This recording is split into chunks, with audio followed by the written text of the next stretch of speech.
नमस्कार। आप देख रहे हैं जनबोल न्यूज और मैं रवि। हमारे साथ अभी पटना स्टूडियो में मौजूद हैं नवीन कुमार। हम नवीन कुमार जी के बारे में आपको बता दें कि नवीन कुमार जी परबत्ता विधानसभा के भावी प्रत्याशी के रूप में अपनी उम्मीदवारी पेश कर रहे हैं। हम उनसे बातचीत करेंगे क्या कुछ उनका राजनीतिक जीवन रहा है और किन मुद्दों को लेकर वो संघर्ष करते रहे हैं। सबसे पहले नवीन जी, आपका हम स्वागत करते हैं जनबोल न्यूज में। धन्यवाद। सर, हम जानना चाहेंगे कि आप जो दावा ठोक रहे हैं परबत्ता विधानसभा से, तो परबत्ता ही क्यों? 243 विधानसभा सीटें हैं बिहार में, तो परबत्ता ही क्यों? धन्यवाद सबसे पहले रवि जी। और हम लोगों का जन्म स्थल परबत्ता है। पढ़ाई लिखाई भी हम लोगों की बचपन में वहीं हुई।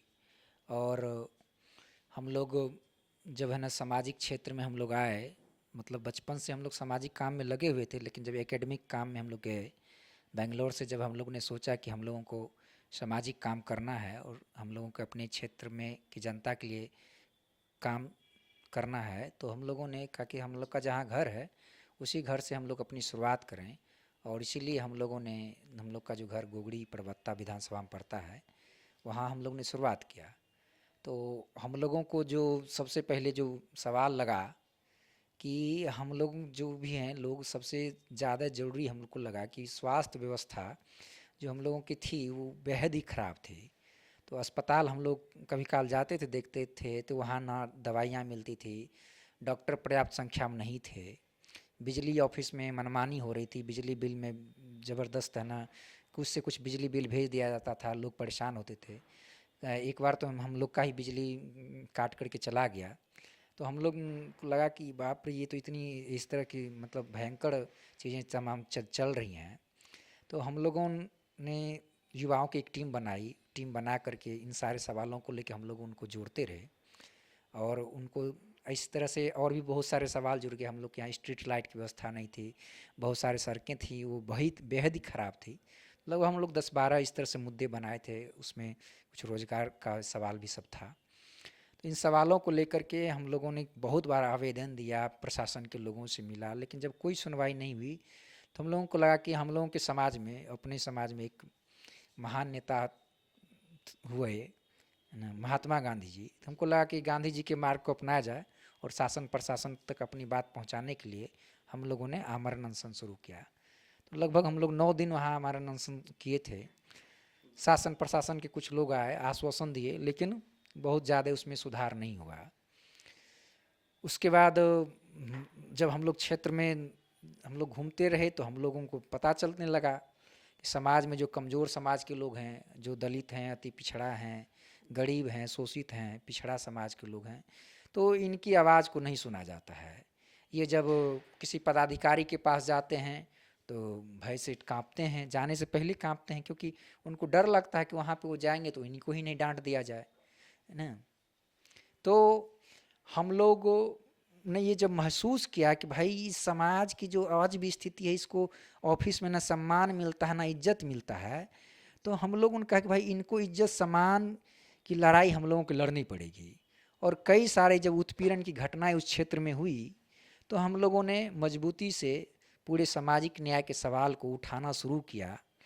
और हम लोगों को महसूस हो गया कि इस सवाल के उठाए बिना जो हम लोगों का समाज है, खासकर जो दलित समाज है, अति पिछड़ा है, इस समाज को जब तक इज्जत सम्मान प्रतिष्ठा ही नहीं मिलेगी तो ये है ना अंदर में घुट घुट कर किसी तरह जीता रहेगा। लेकिन ये जब है ना वैसा कुंठित लोग रहेंगे तो वो है ना आत्मसम्मान से जब जिएंगे नहीं तो वो है ना विकास क्या करेंगे। तो हम लोगों ने इन सारे सवालों को जोड़ते हुए इन चीज़ों को, जो तमाम उत्पीड़न की जो घटनाएं होती थी तो उसको लेकर हम लोग प्रोटेस्ट करते थे, आवाज़ उठाते थे। तो लेकिन हम लोगों को बस आवाज़ उठाने भर आता था, आवेदन ले लिया जाता था, फिर कोई काम नहीं होता था। तो हम लोगों को लगा कि अब सिर्फ ये बात यहीं तक नहीं रहेगी, तो हम लोगों को खुद अब ये जिम्मेवारी लेनी पड़ेगी कि इनकी आवाज़ हम लोग जो प्रतिनिधित्व सभा है, जो विधान सभा है, वहाँ पे मजबूती से उठाया जाए और वहाँ पे इनके सवालों को बोला जाए। इसीलिए हम लोगों ने विधानसभा चुनाव लड़ने का फैसला लिया कि हमारा जो समाज है, कमज़ोर समाज है, शोषित समाज है, उसको इज्जत मिले, उसको सम्मान मिले, उसको प्रतिष्ठा मिले। उसका हर काम हो। और जो बुनियादी सवाल हैं, चाहे वो शिक्षा का हो, रोजगार का हो, दवा इलाज का हो, इन सारे सवालों के लिए लोगों को भटकना न पड़े। आज हम लोगों के लोग कोई बीमार पड़ते हैं तो उनको पटना जाओ, बेगूसराय जाओ, आधे लोग तो उसी में दम तोड़ देते हैं। जो अस्पताल है गोगड़ी अनुमंडल अस्पताल और पीएससी परबत्ता, इन दोनों अस्पताल में जाके देखिए, वहाँ पर्याप्त संख्या में डॉक्टर नहीं हैं, चिकित्सा के उपकरण जो बुनियादी उपकरण है वो काम नहीं करते हैं। तो जब इतना चीज़ नहीं है, और पंचायत में जो उप स्वास्थ्य केंद्र है, उप स्वास्थ्य केंद्र में कहीं कहीं भवन बना हुआ है और वो भूत बंगला में तब्दील हो चुका है, डॉक्टर वहाँ जाते नहीं हैं। और हम लोग ढेर सारे जो सुदूर पंचायत का क्षेत्र, आप लगार है, कुलवारा है, भरतखंड है, उधर आप है ना जोरावरपुर, कवेला, दोईठा, पैकांत, ऐसे ढेर सारे सुदूर देहात के क्षेत्र हैं, उनको मुख्य शहर आने में ही 1 घंटा लग जाता है।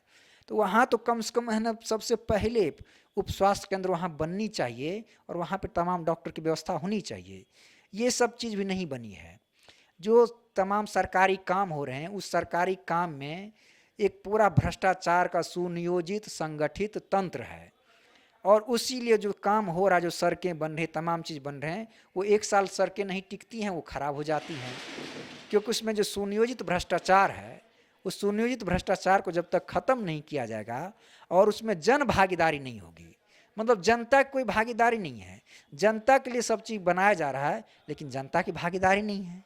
तो पंचायत का जो चीज़ बन रहा है तो उसमें जनता की भागीदारी हो, है ना। जो मजदूर काम कर रहे हैं उन मजदूर का नाम नहीं है।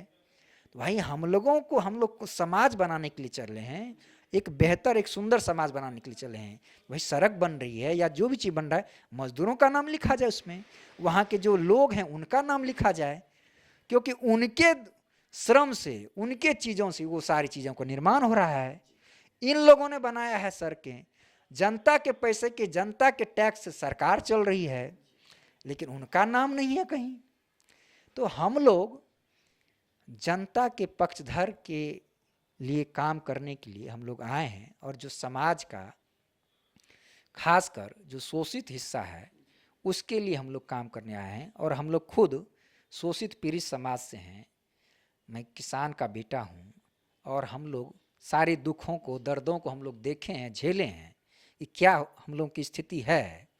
और आज भी हम लोग जो जिस समाज में जाते हैं और उनके पास बैठते हैं, तो हम लोग क्योंकि उसी समाज से हैं, तो हम लोग उनके दर्दों को, दुखों को हम लोग खूब आत्मसात हम लोग करते हैं, और देखते हैं कि भाई उनकी कहीं आवाज़ नहीं सुनी जाती। छोटा काम करवाना हो तो किसी ताकतवर लोगों को बिना पकड़े वहाँ काम नहीं होता है, किसी भी ऑफिस में आप चले जाएं। तो इसलिए हम लोग का जो पूरा मकसद है कि जो खास कर जो हमारा कमज़ोर शोषित समाज का लोग है उसको ऊपर उठाना। और वो कैसे ऊपर उठेगा? जब तक उसको रोजगार नहीं मिलेगा। उसके बच्चे डॉक्टर क्यों नहीं बन रहे हैं? आप गिनाइए 15 सालों में कितने दलितों, अति पिछड़ों के बच्चे डॉक्टर बने हैं। आप गिनाइए, हम लोग तो क्षेत्र में गिनते हैं, कहीं नज़र नहीं आता है, 1-2 लोग कहीं कहीं नज़र आते हैं। शिक्षा की व्यवस्था एकदम खराब कर दी गई है। 2 कॉलेज हैं, केडीएस कॉलेज, केएमडी कॉलेज, वहाँ प्रोफेसर तक नहीं है। सिर्फ वहाँ एग्जाम होता है और प्रश्न दिया जाता है, 1 साल बाद वो बस एग्ज़ाम देते हैं, रजिस्ट्रेशन होता है और कुछ चीज़ नहीं हो रहा है। तो कॉलेज की व्यवस्था खराब कर दी गई है। जब शिक्षा की व्यवस्था खराब हो जाएगी, लोग शिक्षित नहीं होंगे, शिक्षित नहीं हो तो सवाल नहीं करेंगे, और जब सवाल नहीं खड़ा करेंगे तो बस माला पहनाते रहेंगे, मालाता पहनाते रहिए। तो हम लोग चाहते हैं कि हम लोग का समाज शिक्षित हो, वो सवाल करे, चाहे कोई भी प्रतिनिधि हो, चाहे हम बन के आ जाएं या कोई बन के आ जाए। तो हम लोगों का मकसद है कि हम अपने समाज को इतना शिक्षित करें, वो हम लोगों को माला पहनाए नहीं, वो हमसे सवाल करे। हम ये समाज बनाना चाहते हैं, हम माला पहनाने वाला समाज नहीं बनाना चाहते हैं। हम लोग चाहते हैं कि हमारे समाज के लोग डॉक्टर बने, प्रोफेसर बने, इंजीनियर बने, प्रशासनिक विभाग में जाएं, तब ये समाज का विकास होगा, तब इस समाज का उत्थान होगा। और आप देख लीजिए, हम लोग के पिछले किसी टोला बस्ती में आप देखिए कितने लोगों है ना गए हैं। किसी पंचायत का हम लोग सर्वे कर लीजिए, पूछ लीजिए आप किस पंचायत में पिछले 15 सालों में कितने लोगों को यहाँ की अच्छी शिक्षा व्यवस्था से लोगों को रोजगार, जो लोग ले रहे हैं वो अपने उनके पिताजी पेट पे पट्टी बांध करके किसी तरह से मेहनत करके पटना में, भागलपुर में पढ़ा रहे हैं, तो अपने तरह से मेहनत में वो बन के जा रहे हैं। उस पे कोई सरकार का है ना कोई हस्तक्षेप नहीं मिल रहा है कि सरकार उनको दे। और जब सामाजिक न्याय की बात करते हैं तो जब समाज का ये हिस्सा, शोषित हिस्सा, ये जब तक है ना कार्यपालिका में, न्यायपालिका में, विधायिका में अधिक से अधिक संख्या में नहीं जाएगा तो सामाजिक भेदभाव अन्याय होगा इनके साथ। तो सामाजिक न्याय का पूरा कॉन्सेप्ट ये है कि समाज के कमज़ोर शोषित लोगों की भागीदारी, बराबर भागीदारी हर हिस्से में हो, ये हम लोगों का पूरा कॉन्सेप्ट है। और हम लोग एक मानवीय दृष्टिकोण लेके चलते हैं कि कोई भी मानव हो उसके साथ किसी भी तरह का शोषण ना हो, शोषण मुक्त हम समाज बनाने की हम लोग की कल्पना है।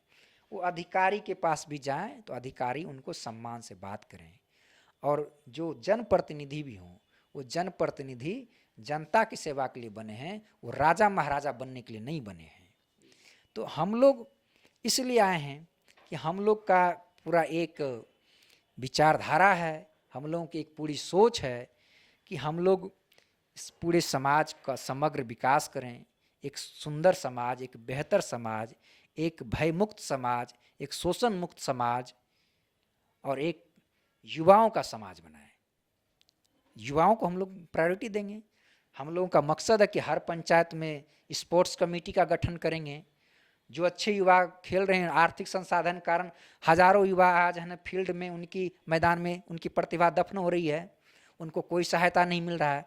अगर उनको सहायता दिया जाता, बहुत सारे अच्छे फुटबॉल के खिलाड़ी बनते, वॉलीबॉल के खिलाड़ी बनते, एथलीट में जाते, है ना, तमाम जगह जाते, लेकिन नहीं जा पा रहे हैं, कोई सुविधा नहीं दी जा रही है उनको। तो हम लोगों का मकसद है कि पूरे स्पोर्ट्स कमेटी को बनाएं, जो फील्ड है उनको आधुनिक बनाएं, जो मैदान है, स्टेडियम तक हम लोग के एक छोटा सा जो चीज़ हो सकता है वो भी हम लोग के क्षेत्र में नहीं है। इतने सालों से विकास का ढिंढोरा पीटा जा रहा है, एक स्टेडियम नहीं हम लोग के क्षेत्र में है। हम लोग के यहाँ 3-4 बाज़ार है। सबसे बड़ा बाज़ार गोगड़ी जमालपुर, परवत्ता बाज़ार, उसके बाद महदीपुर, बंदेहरा, मड़ैया, ये सब 4 कुछ बाज़ार हैं। इस बाज़ार में आप देखिए, उस बाज़ार में एक भी शौचालय की व्यवस्था तक नहीं है, सुलभ शौचालय की व्यवस्था नहीं है। मतलब बाज़ार में अगर किसी आदमी को टॉयलेट जाना हो या उसको शौचालय जाना हो तो वो है ना कहाँ जाएगा। आप स्वच्छ भारत मिशन चला रहे हैं, आप शौचालय की व्यवस्था आपके नहीं है बाज़ार में, एक कम्युनिटी हॉल तक नहीं है। कोई सभा करना हो, सभागार करना हो, कोई बातचीत करनी हो, एक कम्युनिटी हॉल नहीं है। तो हम लोग का ये मकसद है कि इन तमाम बाज़ारों में कम्युनिटी हॉल बनाएं, तमाम शौचालय की व्यवस्था करें, इसको आधुनिक बनाएं, उनको तमाम मंडियों को ठीक करें। और हम लोग हर चीज़ में जनता की भागीदारी के साथ करना चाहते हैं। जनता से हम लोग फीडबैक लेके करेंगे, ये नहीं कि हम लोग अपने मन से सब चीज़ करना चाहते हैं। हम लोग जन भागीदारी के तहत सारा चीज़ को हम लोग करना चाह रहे हैं। और हम लोग एक विकल्प पेश करना चाह रहे हैं, धनबल बाहुबल की राजनीति को हम लोग खत्म करना चाह रहे हैं। इस मकसद से भी हम लोग आ रहे हैं, क्योंकि नहीं हम लोग धनबल से हम लोग कोई मजबूत हैं और नहीं बाहुबल हम लोग हैं। हम लोग एक ईमानदार, साफ सुथरी छवि जो भी आप कहें उस और प्रेरणा से प्रेरित हम लोग करके हम लोग आए हैं कि एक सुंदर समाज बनाना, एक बेहतर समाज बनाना है जहाँ शोषण मुक्त समाज बने। इस मकसद से हम लोग आए हैं। जिस मकसद से हम लोग आए हैं उस मकसद से हम लोग पूरा करने के लिए ये एक रास्ता है, और उसी रास्ता पे हम लोग चलते हुए हम लोग करें कि हम लोग प्रतिनिधित्व करें, और जिस समाज के लिए हम लोग प्रतिनिधित्व करें उनकी आवाज़ हम लोग विधानसभा में उठाएं, उनके दुख तकलीफ़ को हम लोग वहाँ उठाएं, और उनके दुख तकलीफ़ को जितनी हो सके अधिक से अधिक, है ना, हम लोग उनको समाधान करें। यही हम लोग का मकसद है। नवीन जी, जब आप क्षेत्र में लोगों के बीच जा रहे हैं तो मुख्य रूप से जनता जो है आपसे किन समस्याओं को लेकर आपसे बातचीत कर रही है? धन्यवाद रवि जी। और देखिए, हम लोगों को जब भी हम लोग जा रहे हैं तो उनमें 5-6 सवाल मुख्य रूप से हैं। एक बड़ा सवाल तो लोगों का स्वास्थ्य को लेकर के, और ख़ास के जो ये कोरोना का पीरियड आया तो इसमें जो लोग स्वास्थ्य व्यवस्था से पहले से भी परेशान थे, उनको दवा इलाज की व्यवस्था, अस्पताल जाते थे नहीं मिलता था, उनसे बहुत से लोग सब बदसलूकी भी होती थी, है ना। तो पहले से उससे परेशान थे कि अस्पताल में उनको दवा इलाज नहीं मिल रहा है। और इससे के साथ और भी बहुत सारे कुछ क्षेत्रीय समस्याएं हैं, और युवाओं की कुछ समस्याएं, किसानों मजदूरों के कुछ सवाल हैं। अब जैसे हम लोग के क्षेत्र में एक भी महिला कॉलेज नहीं है, तो हम लोग की महिलाओं के बीच में, लड़कियों के बीच में हम लोग जब जाते हैं तो वो लोग कहते हैं कि हमारे लिए ये सवाल है कि एक भी महिला कॉलेज नहीं है हम लोग के यहाँ। दूसरा, अब जो मतलब पंचायत, सुदूर पंचायत है जहाँ पे किसानों की बड़ी आबादी, हम लोग के क्षेत्र में केला किसान है, मक्का किसान है, तो उनको किस तरह से उनका फसल बर्बाद ना हो, कोई कोल्ड स्टोरेज नहीं है और किसी तरह की उनको सरकार की तरफ से सुविधा नहीं दी जाती है।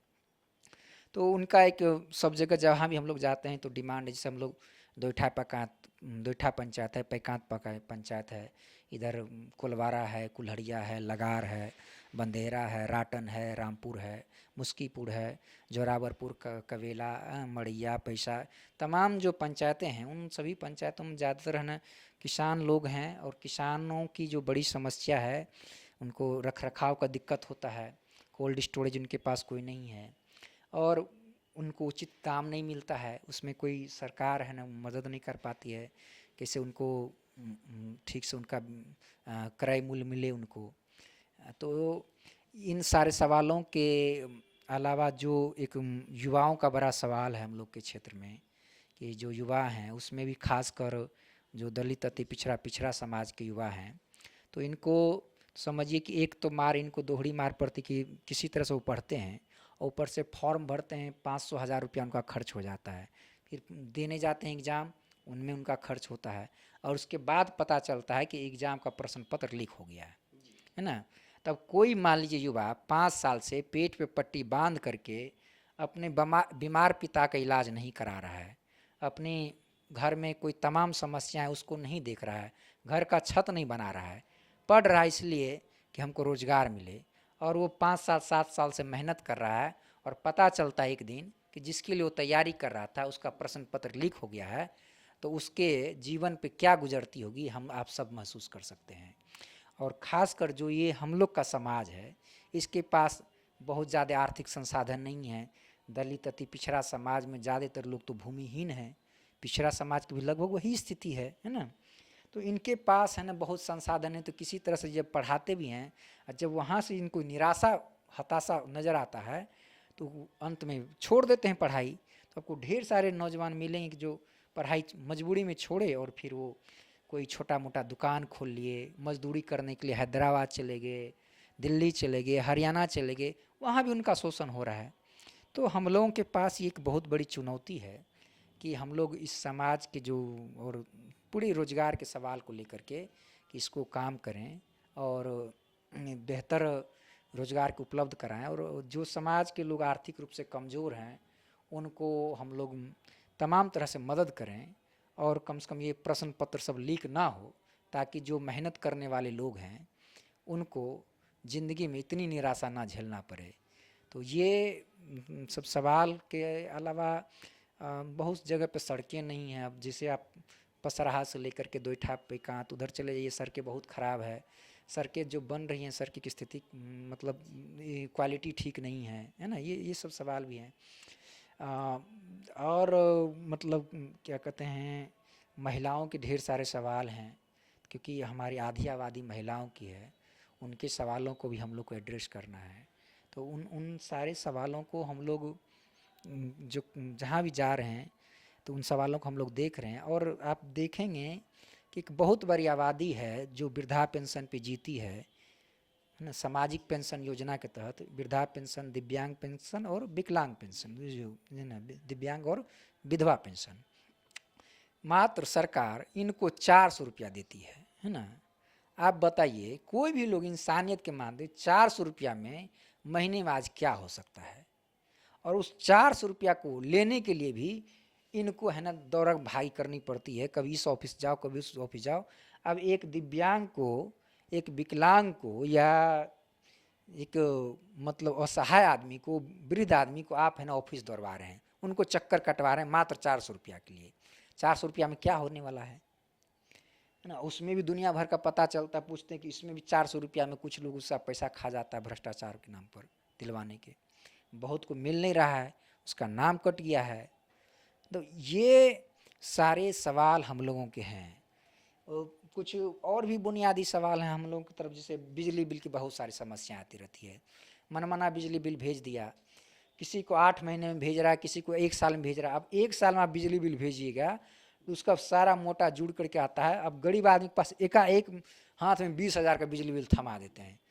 अब वो किसी तरह से मजदूरी करके तो जीवन जी रहा है, अब एकाएक 20,000 का बिजली बिल उसके हाथ में आया, बेचारा कहरने लगता है, आकर के आप तार काट देते हैं। एक बहुत बड़ा सवाल तो ये है कि बिजली का रेट बिहार में इतना ज़्यादा क्यों है ना। और ये सब जो भारी दिक्कत है, आप पंचायत स्तर पर जाइएगा तो खूब ये मिलेगा। लोग कहते हैं कि बिजली बिल 1 साल में भेजता है, एक के बार में इतना मोटा बिल भेजता है, और बाद में पता चलता है कि वो असमर्थ होते हैं, बिजली काट लेते हैं।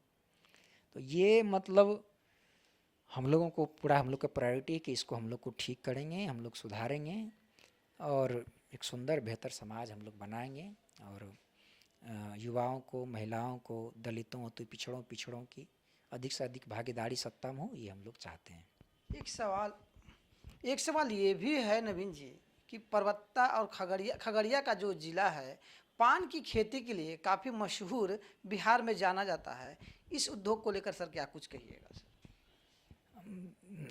हम लोग के क्षेत्र में पान का भी बहुत बड़ा वहाँ काम होता है, और पान के जो किसान हैं उनकी हालत भी बहुत दयनीय है, और किसी तरह का आर्थिक सहायता सरकार के द्वारा उनको नहीं मिलता है। उसी तरह जो केला के किसान हैं, अभी आप 1 बीघा केला की खेती में लगभग 30 से 40 हज़ार रुपया तक खर्च हो जाता है। जो बटाईदार होते हैं, जो खेत लेके काम करते हैं, अब पता चला उनको केला का कोई रेट नहीं मिला, गिर गया, तो उनमें सरकार की तरफ से कोई उनको सहायता नहीं मिलती है, किसी तरह का मुआवजा नहीं मिलता है। और ऐसी कई घटनाएं हो चुकी है। पिछले साल भी एक ओलावृष्टि हुई, पूरा कोलवारा, खजरैठा, कुल्हड़िया, भरतखंड और कई पंचायत में ओलावृष्टि हुई। लगभग 10-20 हज़ार लोगों का फसल और तमाम चीज़ नुकसान हो गया, घर टूट गया, बहुत से लोग घायल हो गए, बहुत बड़ा बड़ा ओला पड़ा था। लोगों ने प्रोटेस्ट भी किया, आवाज़ भी उठाया, लेकिन कोई सहायता उनको नहीं मिला। तो ये दिक्कत है, क्योंकि दिक्कत ये है कि जो जनप्रतिनिधि हैं बहुत से, है ना, तो वो है ना राजा महाराजा घर से हैं। तो वो जो राजा महाराजा के घर से हैं, तो उन्होंने गरीबों की बस्ती में दिन नहीं बिताया है ना, वो किसानों की समस्या को देखे नहीं हैं, कभी खेत पर नहीं गए हैं, सब्जी की खेती नहीं किए हैं, कभी पान की खेती में क्या समस्या होती है, केला की खेती में क्या समस्या होती है, मजदूरों का क्या हाल है, तो ये लोग जानते नहीं हैं, है ना। हम लोग क्योंकि इसी समाज परिवार से आए हैं, हम लोग जानते हैं, हम लोग खेती भी किए हैं, सब्जी भी लगाते हैं, कभी भी आइए घर पे सब्जी हम लोग देख सकते हैं। तो हम लोग एक श्रमिक समाज से हैं, किसान समाज से, हम लोग इनकी बीच में रहते हैं और हम लोग खुद इनकी समस्याओं को समझते जानते हैं। तो हम लोग जिन इनके दुखों को समझ रहे हैं, जान रहे हैं, महसूस कर रहे हैं, तो हम लोग चाहते कि ये कैसे बेहतर हो। ये हमारे मतलब अपना आत्मसम्मान पे हमको ठेस पहुंचती है जब हम इनके दुखों को हम लोग देखते हैं। तो हम लोग ये जो राजा महाराजा वाली प्रथा है ना, धनवान लोगों की, है ना, इसको हम लोग तोड़ना चाह रहे हैं। हम लोग चाहते हैं कि बेहतर समाज बने, अच्छे लोग आएँ, बेहतर लोग आएँ, तभी सुंदर लोकतंत्र बनेगा, बेहतर लोकतंत्र बनेगा, है ना। सवाल करने वाला लोकतंत्र बनाएंगे हम लोग, ताकि जो युवा हैं वो ज़्यादा से ज़्यादा शिक्षित हों, वो सबसे सवाल पूछें, ताकि लोकतंत्र मजबूत हो, है ना। ये हम लोग का सपना है। ये नहीं कि हम किसी के सवाल को दबाएं, है ना। धरना प्रदर्शन के लिए जाते हैं, उन पे झूठा केस ना लगा दें, मुकदमा ना कर दें। कोई लोकतंत्र की ये खूबसूरती है कि कोई लोग अपनी आवाज़ उठा रहा है। हम लोग अगर आएंगे तो जो लोग भी हम धरना प्रदर्शन देंगे, उसके लिए हम लोग पानी की व्यवस्था करेंगे, सब चीज़ की व्यवस्था करेंगे। आप करिए, सही सवाल है, जेन्युइन सवाल है, हम लोग करेंगे। ये नहीं कि उसको डराएंगे। हम लोग डर आने के लिए हम लोग नहीं आ रहे हैं, हम लोग भय को ख़त्म करने के लिए आ रहे हैं। जो भय का माहौल बनाया हुआ है, जो है ना उत्पीड़न का माहौल बनाया है, हम लोग उसको ख़त्म करने के लिए चाहते हैं। हमारा मकसद भय, उत्पीड़न, शोषण को ख़त्म करना है। उनका जो मकसद है भय, उत्पीड़न, शोषण को कायम करना है। यही अंतर है।